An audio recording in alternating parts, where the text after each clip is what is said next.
Hey, peace and blessings. Rob YB Youngblood, your number one connector, coming at you with another episode of Thoughts of a Connector. I want to welcome you to this session where I share my ideas, information, my heart, resources.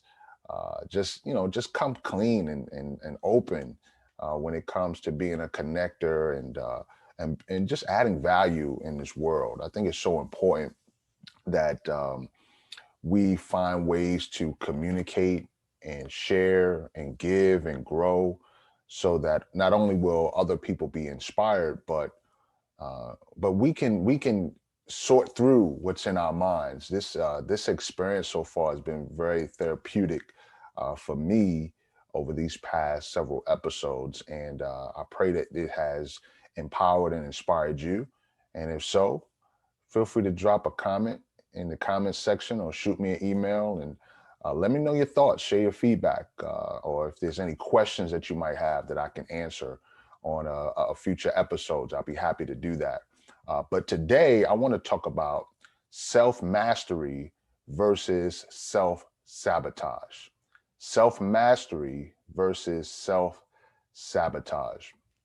I come up in a came up in an environment, grew up in a single parent home, was a latchkey kid. I don't know if anybody still remembers what that word means or that phrase means, being a latchkey kid. But for me, what it meant was I literally had to wear a shoestring around my neck with the keys to my house around my neck, because I would always lose my keys.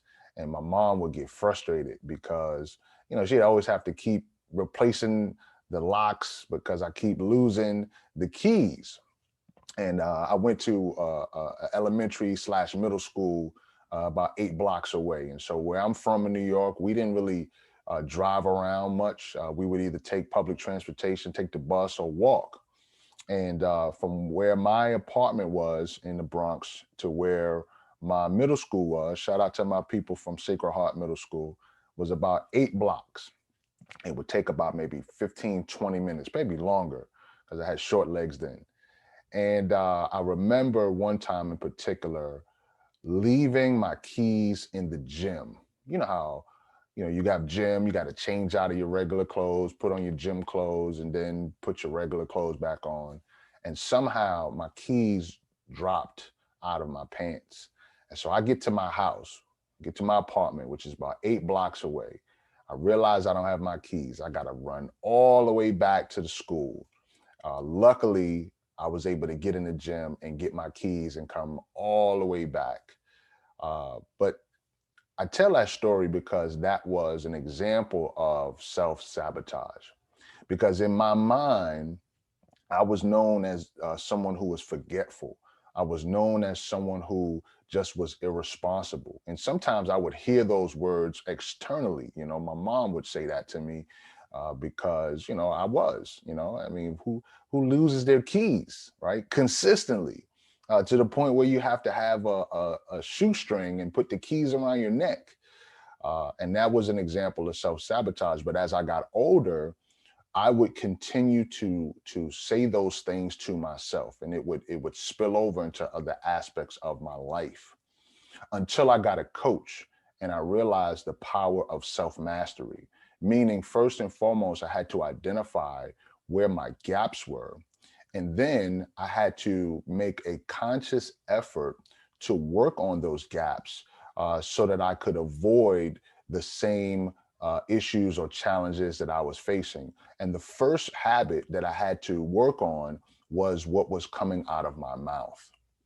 Notice how I said earlier that, I would say certain things to myself, and because I would say it to myself, it would manifest in my actions. And so the first part of self mastery is mastering the words that come out of your mouth.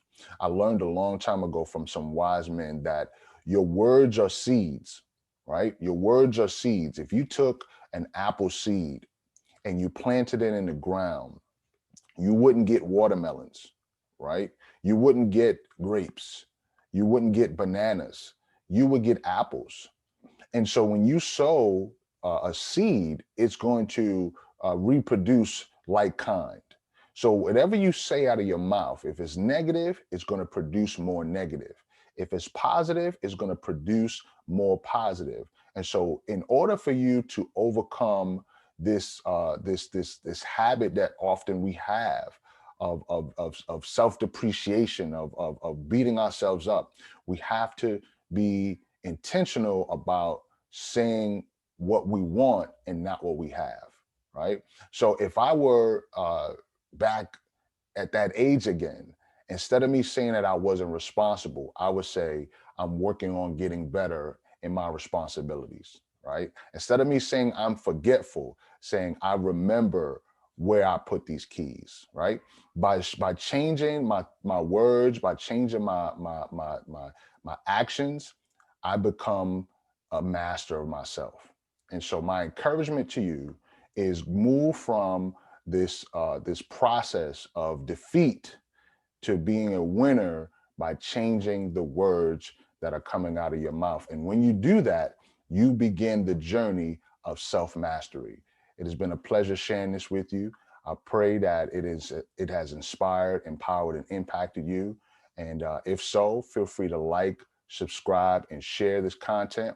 And I look forward to seeing you on the next episode of Thoughts of a Connector. Be encouraged, be blessed, but most of all, share the faith, and we'll talk soon. Peace.